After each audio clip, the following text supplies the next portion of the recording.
One of the most hilarious things about my work is helping people create something that they're then not sure to do what to do with. And what I mean by that is the majority of women that come to me are seeking some sort of freedom, time freedom, more flexibility.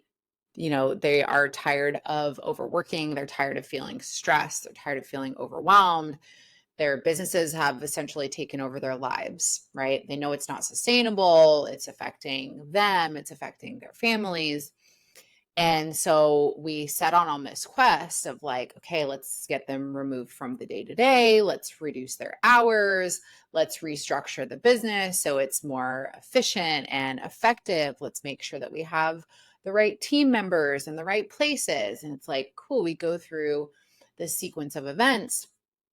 And one of the first things that I do with clients is build their CEO schedule. And this is always just a fun activity for us to do. And we reduce their actual working hours. And it's like, it looks so good on paper, right? Where it's like, okay, we're taking, 50-hour work weeks to, 25, and we are, removing work from the weekends, and we're not working after kids go to bed anymore. And we're not working early mornings because we're taking care of ourselves instead. And it's like this dream on paper.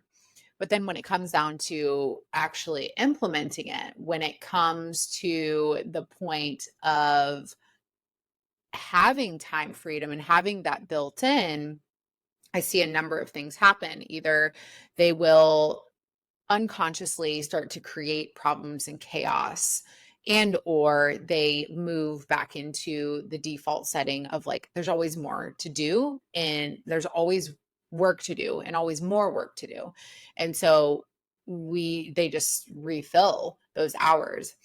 And it's pretty common, and it's a process. And it's interesting because this process shows us a lot when we're going through it. And so today we're talking all about, how to stop filling like every inch of our time with work, how to do other things outside of work and free time, how to embrace time freedom when you get there, how to deal with the guilt of the inability to stay still. I think that's the hardest part for women, is that we always have a to-do list of a million things. And while we can let go of some of the control of trying to complete that in whatever timeline we set, it still can carry a lot of mental weight. And so, yeah, we're going to talk about time freedom and what to do with that time freedom. And I will definitely do an episode on how to achieve time freedom. If you don't read my blog or watch my weekly videos, so every single week you have a podcast episode from me, you have a weekly video topic from me, and then a weekly blog. So every week there are 3 ways that you can plug in.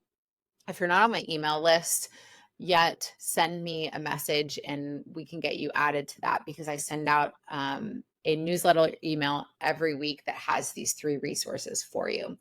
So there's a lot of resources on my website already about time, creating time freedom, creating your schedule, time blocking, all sorts of things to help you there. But today we're talking about how to stop filling every inch of our time. So what's funny is I'm not great at being still, just to be honest with you. And for a long time, when I was, really teetering back and forth between like leaning into my productivity and leaning into stillness and learning how to rest. And I think that there is a special place that each of us have, that we are just different personality types. There's people who need to rest more or sleep more. There are people who are fidgeters. There's part of it that's genetic, and then there's part of it that's learned behaviors. And so I am somebody who I don't feel guilty for being still, and I am emotionally okay with being still and will happily make time to be still. But I love in my free time to do things that are adventurous or fun or different. So I think it's important for us to differentiate between, we know we need to rest, we know we need relaxation, we know we need stillness. And if you struggle with being still because you feel guilty, that is more of a learned behavior. If you struggle with being still because you like to move and do things, that's different. And I don't want you to just tell yourself that you're somebody who, oh, I just like to do stuff all the time, because you actually feel guilty. There is a difference. And so we definitely want to make sure that we are assessing the guilt, because at the end of the day, rest, relaxation, stillness, doing things outside of work is really important for our sustainability of us as people, but also of our businesses. One of my clients mentioned in our community call that I have with all of my private clients once a month, I invite all my private clients just to come meet each other, talk. A lot of them know each other already, mastermind, network, ask for resources. Just we have some great conversations. And one of the women mentioned that she struggled with being still because she felt so guilty about all the things that she could be doing in her business. So this was just a big topic of conversation. And so, yeah, I'm not great at being still, but I don't feel guilty when I'm still. And so I want you to differentiate if you struggle with being still, or if when you have free time, you default to working, where that comes from.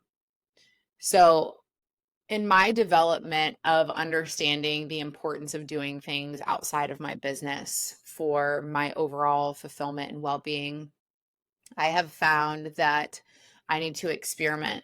And recently we went to Disney World, and riding roller coasters with my big kids was like a new level of fun that was unlocked in me that I hadn't felt in a long time. And that was such a spark for me to then want to go and see what else I can experiment with fun wise, be spontaneous as much as I can with three little kids, right? And I just think that when we're talking about doing things outside of our work, we have to be willing to be in the moment and be flexible and actually allow ourselves to feel the experience that we're in. So, ride roller coasters with your kids, highly recommend it. But if you can't ride roller coasters, there's plenty of other things that you can try and do. But I don't want you always doing because you feel guilty.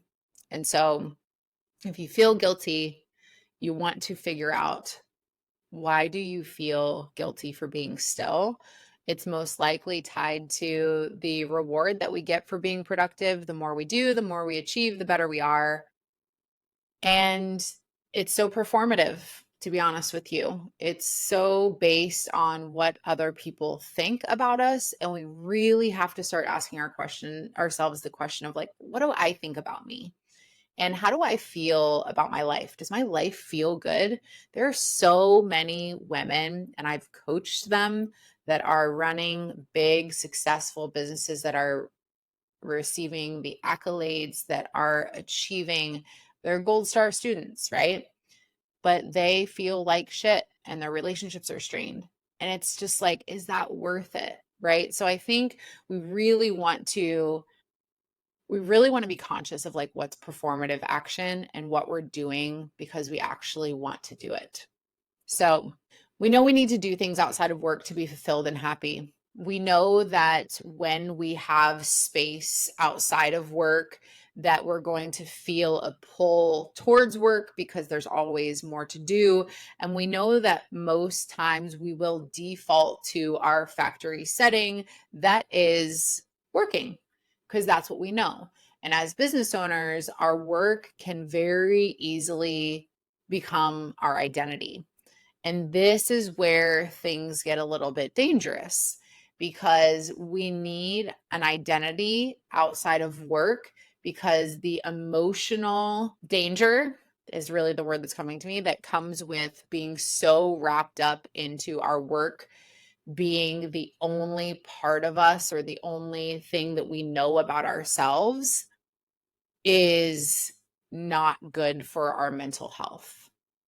So, in order to do things outside of work, we first have to understand that we need to set our businesses up and structure them in a way that we have space and freedom and time outside of work to do other things and to be present. And if you don't know how to do that, that's what I'm helping clients do. But once you have that, you're going to need to make a plan for your stillness, for your off time. You're going to need to experiment with different types of things to rediscover who you are outside of your business. So, when you are operating at a high level, when you have built something that is established, that has required grit and hustling, if you will, you have set your brain to believe and see and have data to support that you need to be working a lot, and that in your spare time you should be working because that is the most productive thing. We have to break that thought and that belief and show ourselves that when we have fun, when we are fulfilled, we are better leaders, we are better creators, and we show up better in our business. So, in order to do that, because we know that if we have spare time, the first and easiest thing for us to go to is our work. We can't expect ourselves to have space in our schedule, to have any sort of white space or allotted time away from work and not plan for something in that time, especially when we have newfound time freedom. So my clients, when we design this schedule and they have this time freedom, they're like, okay, cool, I'm done working when my kids are done at school. And I remember one of my clients asking me when we set her schedule, she's like, what do I do? And I'm like, well, what do you do? Right? And so it becomes this game of like, okay, well, let's make a plan for what you do, because otherwise you're going to end up back in your office. Right? And so I don't want you to expect yourself to just be like, you know what? I need time freedom. I need to work less. Okay, I'm going to work less. I'm going to stop working at this time. I'm not going to work weekends anymore. And that's it. Right? Because you won't. You honestly, you won't, because you get such a dopamine hit when you check a box or do something productive for your work that you're going to be drawn back to that every time. So I want you to make a plan for your stillness. I want you to make a plan for time that you have off. I want you to experiment and literally make a list of things that you can do when you have time to do them, when you have time blocks. And you can put these time blocks in your calendar as like your fun list or your adventure list or your not work to do list or whatever it is that you end up titling it. But I really encourage you to do this. And I have had clients do this in the past where we call it an experimentation or an exploration phase. And you just make this list of things that you could do. It could be a new coffee shop to try. It could be a new restaurant. It could be something bigger. Do you want to travel? Do you want to take your kids somewhere? Do you want to go on a date with your partner? Do you want to try a painting class? Do you want to try a dancing class? There's all these things that we restrict ourselves from because we tell ourselves we don't have time. But the reality is that we're in control of our time and our schedules. And so if we alter those schedules to where our working hours allow us free space to create fulfillment, we need to find out what fulfills us. And because people are not taking this extra step, then we just keep defaulting back to work mode. And so I want you to actually make a list of things that you would like to try or experiment, a bucket list, if you will, something that you can go to, new types of books that you can read. Like anything can be on this list. Maybe it's something that you think you have no interest in. Maybe it's something that you tried before that you want to pick up again that you thought you didn't like. I remember one of my clients started playing the violin again. Like there's so much outside of our business that if we foster that brings so much to our business. And what we really have to think about is when you look back on your life, will you regret how much you've worked? And another question to ask yourself is what if you had FOMO for things outside of work, right? A lot of times we're attracted to and pulled towards work because we have FOMO. We don't want to miss anything. But what if we had that same FOMO for, the places we wanted to travel, the things that we wanted to see, the people that we wanted to be, the relationships we wanted to foster? What if we had FOMO for those things? What if we were afraid of missing our children's childhood, right? Like, I think that I don't like to use fear as our guide, but I think if we're really being honest about what guides us back to work being our primary, it's number one, it's how we provide for our families. And so it's a necessary part of our lives, but also it becomes all that we know. And so if we're going to know something else, we have to put ourselves in opportunities to experiment and explore other things. And for a lot of people, it requires some bravery. It might feel silly. I remember a few years ago, I went to a hip hop dance class, and I will tell you guys this. I am very uncoordinated, regardless of me being, in fitness for a long time, being a competitor, all those things. I am not coordinated. It's not good. And I was in this dance class with like 18-year-old kids. I looked like an idiot, to be honest with you. But I tried it and I was like, I feel stupid. I am awful, but at least I tried. So I think it does require a level of bravery. Your work is something that you know, it's your business, so you feel confident in it. Whereas trying new things feels scary, but growth and the growth that we get from experimenting with these things has a direct rollover into our leadership, into how we show up into our business, into how we communicate with people. And so it's just something that has to be a non-negotiable. You have to be able to experiment and explore and make time for things outside of your work. So I want you to make that list of things that are not work, the things that maybe you've said, once this is over, then I can do this. Or the things that you just thought weren't possible for you, or the things that you thought, again, that you weren't interested in. Like, I see a lot of people making sourdough bread. I love sourdough. I don't think I want to make bread, but maybe I should try it, right? Just to know for sure. Business can suck a lot of fun out of our lives. And this was like really like radically presented to me as I'm like riding these roller coasters. Like my voice is hoarse from screaming with my kids. And I'm like, man, I feel so alive, right? And that energy has just flowed into everything around me. And so I encourage you to take this seriously and make this list, create a plan for when you have off time to do one of these things on your list and make it a priority.